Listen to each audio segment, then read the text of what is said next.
ओम अज्ञानतिमिरान्धस्य ज्ञानाञ्जनशलाकयः चक्षुरुन्मिलितं येन तस्मै श्रीगुरुवे नमः।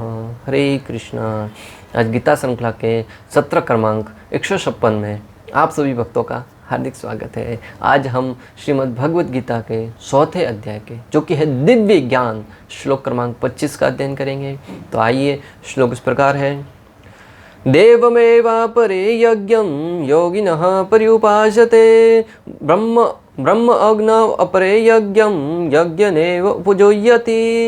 अर्थात कुछ योगी विभिन्न प्रकार के यज्ञों द्वारा देवताओं की भली भांति पूजा करते हैं और कुछ ब्रह्म रूपी अग्नि में आहुति डालते हैं।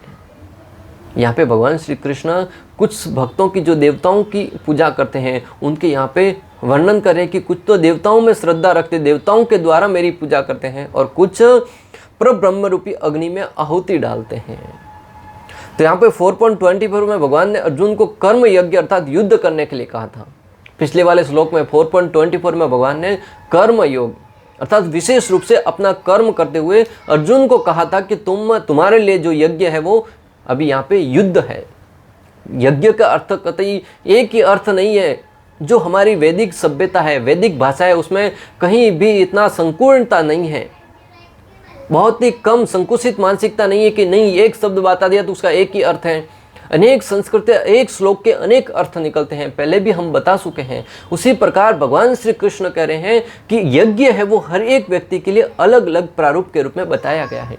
जो ब्राह्मण है वो अग्नि में आहुति देकर यज्ञ करते हैं। गृहस्थ व्यक्ति वो अपने पारिवारिक जीवन को चलायमान करते हुए उसका जो केंद्र बिंदु है वो कृष्ण को रखते हुए हर एक सेवा अगर कृष्ण के लिए कर रहे हैं तो वो गृहस्थ जीवन में रहते हुए भी यज्ञ करते हुए प्रतीत हो रहे हैं। एक योद्धा के लिए यज्ञ है युद्ध क्षेत्र में उतरकर अपना कर्म करना, युद्ध में भाग लेना। अगर देश की जान खतरे में है, योद्धा भाग कर घर आ जाए, नहीं मुझे तो पूजा हवन अनेक आदि यज्ञ करने हैं, उसके लिए यज्ञ नहीं है। उसके लिए यज्ञ है सीमा पर डटे रहकर कृष्ण में चेतना लगाकर, मत सितः के चेतना है वो कृष्ण में लगाकर हम अपना कर्म करते रहे। स्मर्तव्यो सततम विष्णु विस्मर्तव्यो न जातु सिद्ध। हमेशा हमारी चेतना है वो कृष्ण का स्मरण करते हुए अगर कोई भी कार्य करेंगे तो वो यज्ञ बन जाएगा। भक्तों 4.25 से 4.29 तक भगवान जो विधि बता रहे हैं वो भी कृष्ण भावनामृत की विधि है, पर अर्जुन के लिए करने योग्य विधि है वो 4.24 में बताई जा चुकी है। भगवान ने पहले अर्जुन के लिए क्या है वो 4.24 में उसको बता दिया, और 4.24 से 29 तक 25, 26, 27, 28, 29 इसमें भी वो बता रहे विधि वो कृष्ण भावनामृत की विधि है, परंतु वो अलग अलग स्तर के लोगों के लिए अलग अलग विधि है। तो इसमें भगवान ने वो कहा है कि आज के श्लोक से मुख्य रूप से 2 शिक्षाएं मिलती हैं। प्रथम, देवमेवापरे यज्ञं योगिनः पर्युपासते। पहली शिक्षा है कि ऐसा यज्ञ जो देवताओं से संबंधित हो या जिसका केंद्र श्री कृष्ण न होकर कोई देवता हो। ऐसा कोई यज्ञ जिसका केंद्र श्री कृष्ण न होकर मात्र कोई देवता हो, जहां से हम भौतिक लाभ ही प्राप्त करते हो। कृष्ण भावना भावित व्यक्ति देवताओं की पूजा तो कर सकता है पर भक्ति नहीं कर सकता। भगवान श्री कृष्ण का जो भक्त है, वैष्णव है, वो देवताओं की पूजा तो कर सकता है परंतु भक्ति नहीं कर सकता। अभी आप कहेंगे भक्ति और पूजा में क्या अंतर है? अंतर है, बहुत बड़ा अंतर है। अगर आप जानने का प्रयास करेंगे तो पूजा का अर्थ है हर वो पूजनीय व्यक्ति, हर वो सम्माननीय व्यक्ति जिसका हम आदर करते हैं, सत्कार करते हैं, उनको सम्मान देते हैं। परंतु जो भक्ति है वो हम श्री कृष्ण की ही करते हैं। जिस प्रकार आप देखेंगे आपके घर में चाचा चाची, आपके भतीजे, आपके रिश्तेदार, अनेक लोग हैं आपके समाज में, आप हर एक व्यक्ति का सम्मान करते हैं, परंतु सेवा किसकी करते हैं? माता पिता की। स्वाभाविक है। जिस प्रकार नई नवेली बहू आती है घर में, अपने अपने जेठ की, जेठानी की, देवर देवरानी की, अपने सास ससुर की, हर एक का सम्मान करती है, हर एक की अच्छे से उनको आदर सत्कार देती है, परंतु प्रेम किससे करती है? मात्र अपने पति से। उसी प्रकार भक्तगण है वो हर एक देवी देवता को, यहाँ तक कि छोटे से छोटे जीव से लेकर बड़े से बड़े जीव को, हर एक को आदर सत्कार करेगा, हर एक का सम्मान करेगा, परंतु भक्ति मात्र श्री कृष्ण की करेगा। पूजा करेगा अनेक देवी देवताओं का। ऐसे अनेक दृष्टांत आते हैं शास्त्रों में, उसमें से मुख्य है गोपियों का दृष्टांत, जिन्होंने कात्यायनी देवी की पूजा करी भगवान श्री कृष्ण को प्राप्त करने के लिए। ऐसे ही द्वारका वासियों ने काली माँ की पूजा करी श्री कृष्ण को प्रसन्न करने के लिए, श्री कृष्ण को प्राप्त करने के लिए। कथा बहुत लंबी है, फिर कभी हम चर्चा करेंगे। तो मैं आपको जो सिद्धांत बताना चाह रहा हूं भक्तों, कि भगवान के भक्त हैं वो देवताओं की पूजा तो कर सकते हैं, परंतु भक्ति मात्र श्री कृष्ण की करेंगे। गीता 6.47 में भजते माम का वर्णन आता है कि किस प्रकार भक्त हैं वो भगवान की सेवा किस प्रकार करते हैं। योगी नाम अपि सर्वेषां मद्गतेन अंतर आत्मनः श्रद्धावान भजते हमाम समय युक्त तमय मत। भगवान कहते हैं कि समस्त योगियों में जो योगी अत्यंत श्रद्धा पूर्वक मेरे परायण है, अपने अंतःकरण में मेरे विषय में सोचता है और मेरी दिव्य प्रेमा भक्ति करता है, वह योग में मुझसे परम अंतंग रूप में युक्त रहता है और सबों में सर्वोच्च है। यही मेरा मत है। तो हम कह रहे थे कि भगवान की भक्ति, भगवान स्वयं 6.47 में इसका पूर्ण रूप से उल्लेख कर रहे हैं कि जो भक्त पूर्ण रूप से चेतना मेरे अंदर लगाकर मुझ में परायण होकर प्रेम पूर्वक मेरी सेवा करता है, वह भक्त है वो सब में सर्वश्रेष्ठ है। वह योगी सब में सर्वश्रेष्ठ योगी माना गया है। पूजा सम्मान करना, जैसे हम सम्मान सबका करते हैं, परंतु हम मात्र भक्ति भगवान की करेंगे। अगर कोई व्यक्ति देवताओं और पूजनीय व्यक्तियों की पूजा नहीं करता तो उसे अशिष्ट कहा जाता है, पर अगर श्री कृष्ण की सेवा नहीं करता तो उसे निंदा की जाती है। अगर कोई व्यक्ति अपने सम्माननीय व्यक्तियों की या देवताओं का सम्मान नहीं करता तो उसे अशिष्ट कहेंगे, यानी कि उसके अंदर शिष्टाचार नहीं है, दूसरों के सम्मान करने का शिष्टाचार नहीं है। परंतु अगर कोई व्यक्ति आदेशों के अनुसार भगवान श्री कृष्ण की सेवा नहीं करता तो वह व्यक्ति अपराधी है, वह व्यक्ति बहुत ही निंदनीय है।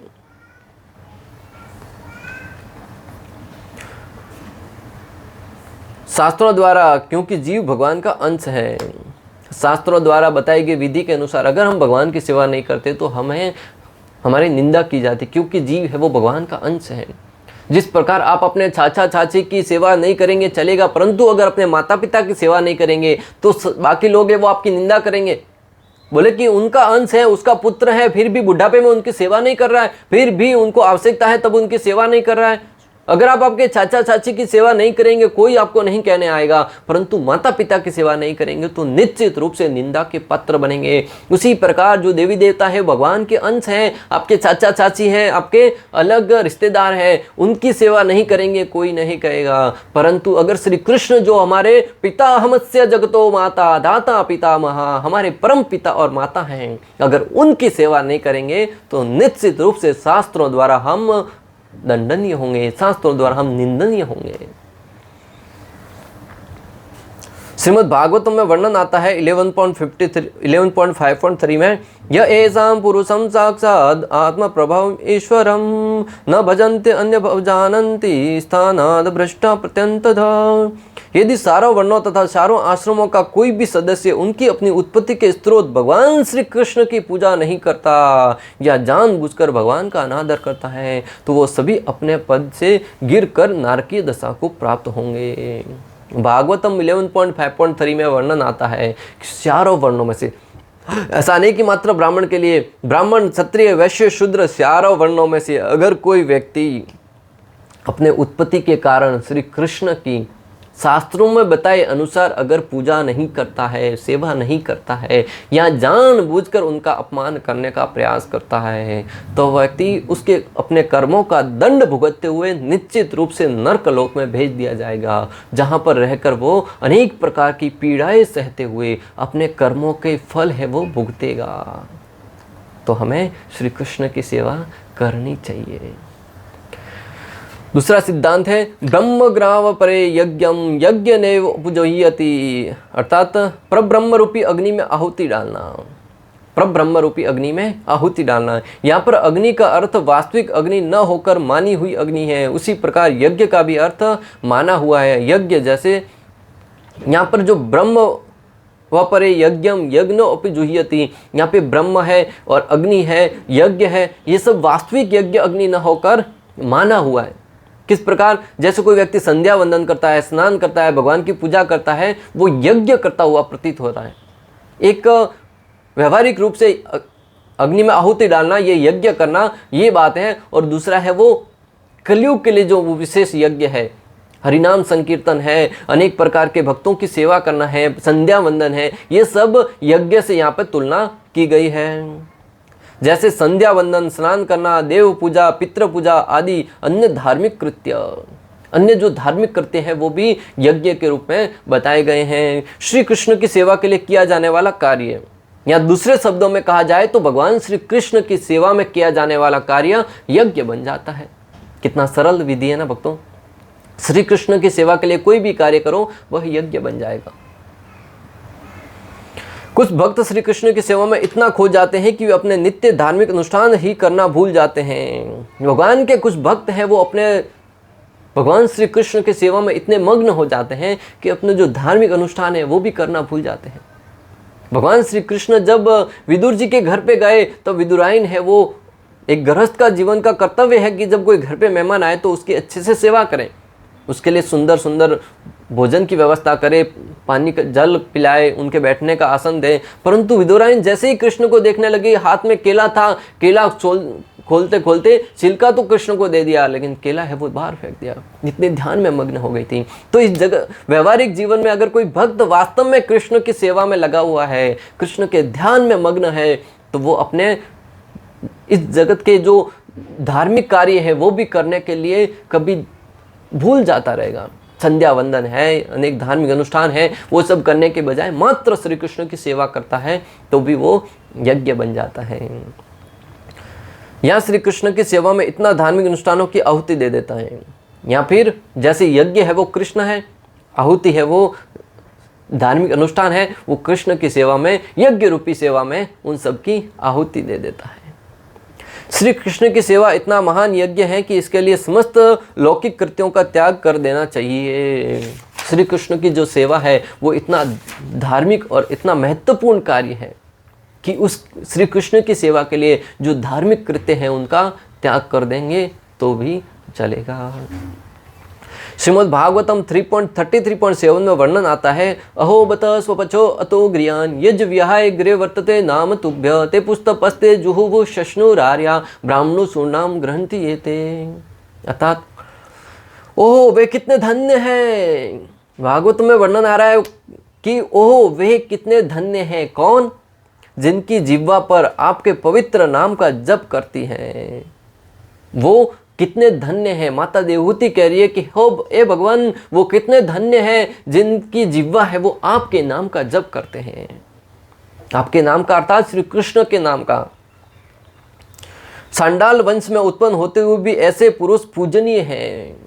अगर कोई व्यक्ति भगवान के नाम का उच्चारण करता है तो वो सांडाल कुल में, यानी कि जो कुत्ता खाने वाले कुल है, उसमें भी जन्म लेने लेकर भी वो पूजनीय है।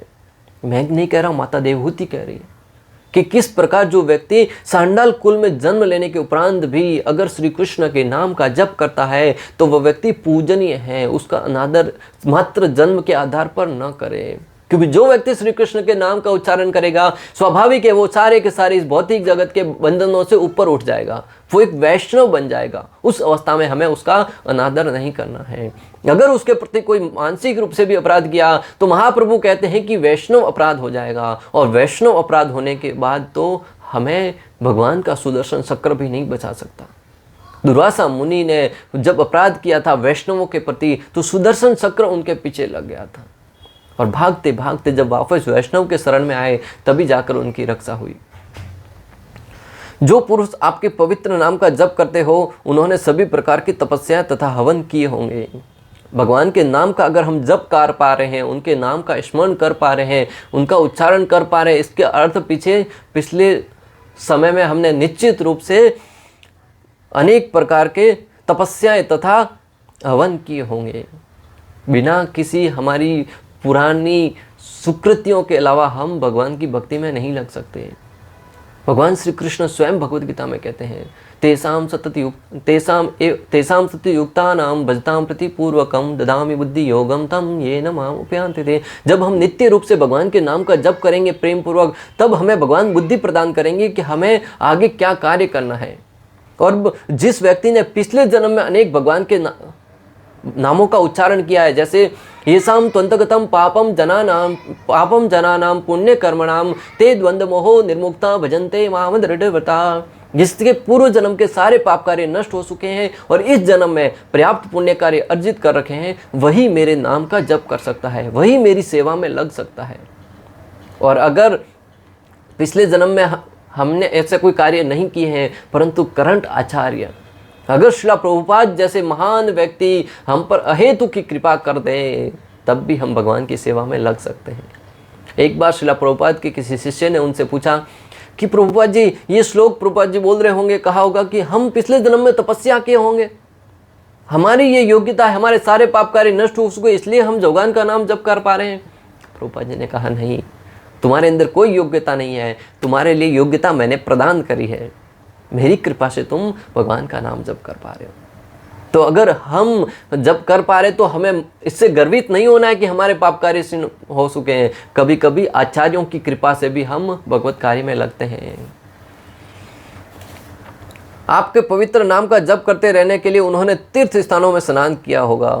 आपके नाम का जप करते रहने के लिए उन्होंने कई तीर्थ स्थानों में भ्रमण किया होगा, स्नान किया होगा, वेदों का अध्ययन किया होगा और अपेक्षित हर वस्तु की पूर्ति की होगी। उन्होंने अनेक वेदों का अध्ययन किया होगा और अपेक्षित जो आवश्यक वस्तु है हर एक की पूर्ति करी होगी, तभी आज वो आपके नाम का जप कर पा रहा है, आपके नाम का यशोगान कर पा रहा है। इसका अर्थ ये हुआ कि अगर कोई व्यक्ति भगवान के नाम का जप कर रहा है, भगवान के नाम का उच्चारण कर रहा है, कृष्ण सेवा में लगा हुआ है, उसका अपमान जरा भी ना करें। उसकी सेवा कर पाए ये तो बहुत अच्छी बात है, परंतु अपमान करने का दुस्साहस कभी ना करें, क्योंकि कृष्ण के भक्त का अपमान करने का अर्थ है आप बहुत बड़ा पंगा ले रहे हो, बहुत बड़ा खतरा मोल ले रहे हो। ये न के न प्रकारेण आपके पतन का कारण बनेगा वो।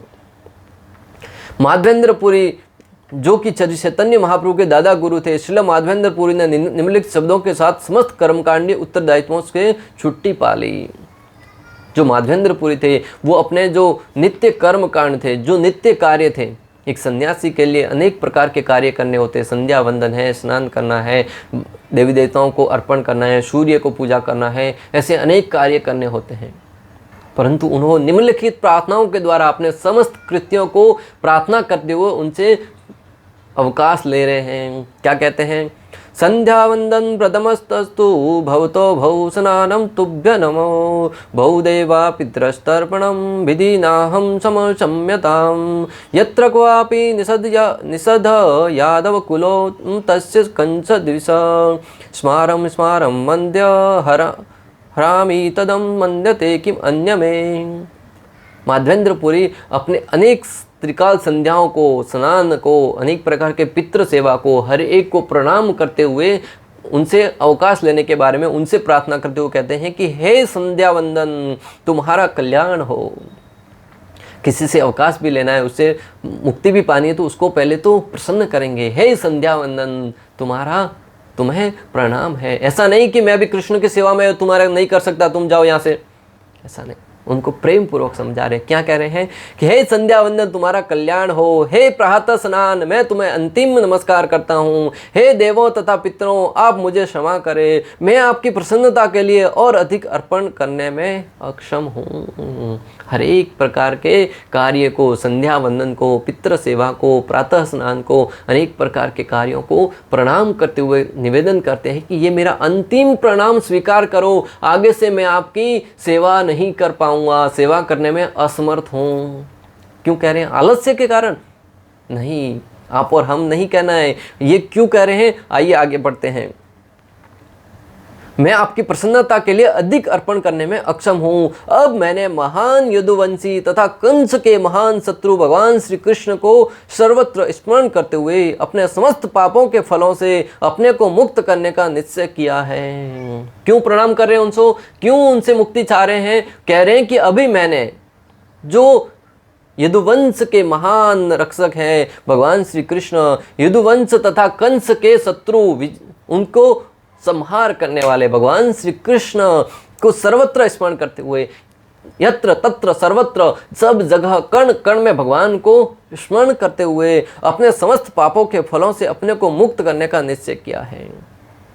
जब व्यक्ति श्री कृष्ण के नामों का स्मरण करेगा, श्री कृष्ण को हर जगह देखेगा, तब वो अपने समस्त पाप फलों से मुक्त हो जाएगा। माधवेंद्र पुरी यहाँ पर दर्शा रहे हैं कि मैं कृष्ण का स्मरण करते हुए मेरे समस्त प्रकार के पापों से मुक्त होना चाहता हूँ, और मैं हर जगह अभी उठते बैठते सोते खाते पीते हर समय कृष्ण को ही देख पा रहा हूँ, कृष्ण का ही स्मरण कर पा रहा हूँ। मेरे पास समय नहीं है मैं सबकी आपकी सेवा कर सकूं।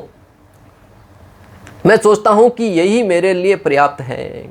माधवेंद्र पुरी जैसे सन्यासी कह रहे हैं कि मैं सोचता हूँ कि मेरे लिए यही पर्याप्त है।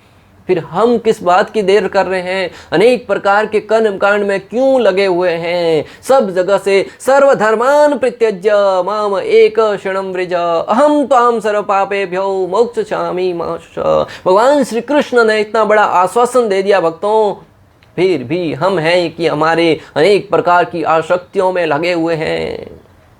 सारी आसक्तियों को त्याग कर माधवेंद्र पुरी की भांति सभी को प्रणाम करते हुए मात्र श्री कृष्ण की सेवा में लग जाओ, यही जीवन का कल्याण करेगा। ये भगवान श्री कृष्ण ने जो 18.66 में कहा ना, सर्वधर्मान परित्यज्य, लोग इसकी भी गलत व्याख्या करें। कितना सरल अर्थ है कि समस्त धर्मों का त्याग करके मेरी शरण में आ जाओ। परंतु जो मायावादी है, तथाकथित अपने इंद्रिय भोग करना चाहते हैं, वो कहते हैं सर्वधर्मान परित्यज्य, हर एक प्रकार के धर्म को छोड़ दो। सर्वधर्मान परित्यज्य माम एक शरणं व्रज, सर्वधर्मान परित्यज्य माम एक शरणं व्रज अहम त्वां सर्व पापेभ्यो। हर एक प्रकार का धर्म को छोड़कर हर एक प्रकार का पाप कार्य करते हुए मात्र मेरी शरण में आ जाओ, मैं तुम्हें पापों से मुक्त कर दूंगा। सब पाप कार्य करो परंतु धर्म का आचरण मत करो। अगर धर्म का आचरण किया तो मैं तुम्हें मुक्त नहीं करूंगा। क्या गलत व्याख्या करें, क्या लोगों को भ्रमित कर रहे हैं भक्तों। अनेक प्रकार के भ्रमित वचनों द्वारा लोगों को भ्रमित कर कर गलत कार्यों में लगा रहे हैं। जैसे कृष्ण में भी एक सिद्धांत आता है, जीसस क्राइस्ट ने कहा कि तू वध नहीं करेगा।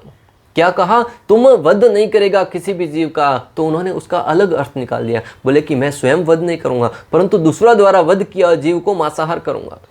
तू वध नहीं करेगा, इसका सीधा सीधा अर्थ है कि तुम किसी भी जीव को नहीं मारेगा। जब मारेगा नहीं तो खाएगा कैसे? परंतु लोगों ने उसको अलग ही अर्थ के रूप में परिवर्तित कर दिया। कहते हैं कि दूसरे का मारा हुआ मैं खा सकता हूँ, दूसरा हत्या करेगा मैं उसको पका कर खाऊंगा, मैं स्वयं नहीं मारूंगा। ये है मनुष्य की बुद्धि।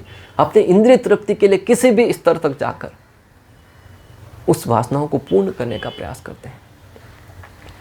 मेरे लिए पर्याप्त है, अतएव आगे प्रयास करने से क्या लाभ?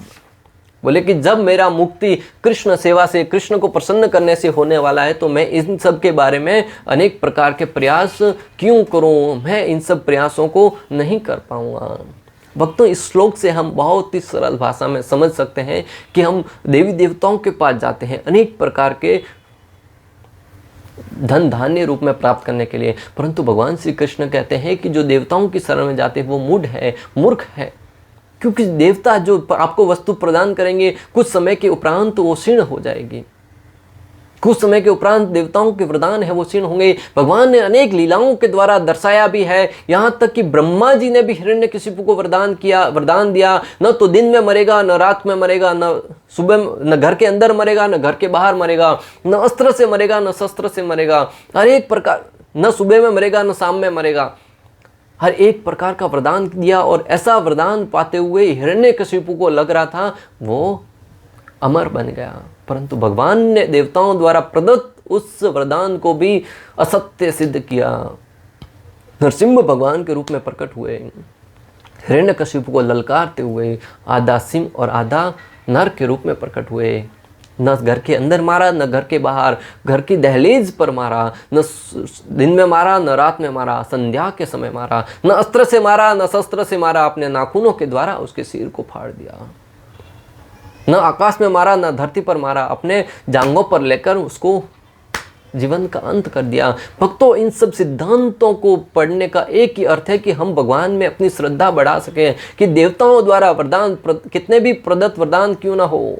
रावण ने वरदान अनेक प्रकार प्राप्त किए थे, 10 सर हैं, मैं कहीं जैसे जैसे सर कटते जाएंगे मेरे नए सर लगते जाएंगे, परंतु भगवान ने उसके नाभि में अमृत था, उसको सुखाकर सिद्ध कर दिया कि भगवान की सत्ता के सामने कोई भी व्यक्ति नहीं टिक पाएगा। तो हमें देवताओं की सेवा में लगने की बजाय भगवान की सेवा में लगने का प्रयास करना चाहिए। ये इस श्लोक का विशेष रूप से सार है। इस प्रकार श्लोक क्रमांक 25 का भक्ति वेदांत तात्पर्य पूर्ण हुआ। अंत तक हमारे साथ बने रहने के लिए आप सभी का हृदयपूर्वक प्रेम पूर्वक बहुत बहुत धन्यवाद। शिला प्रभुपाद की जय, श्री श्री राधा गोपीनाथ भगवान की जय, श्रीमद् भगवद गीता की जय। हरे कृष्णा कृष्ण कृष्ण हरे हरे, हरे राम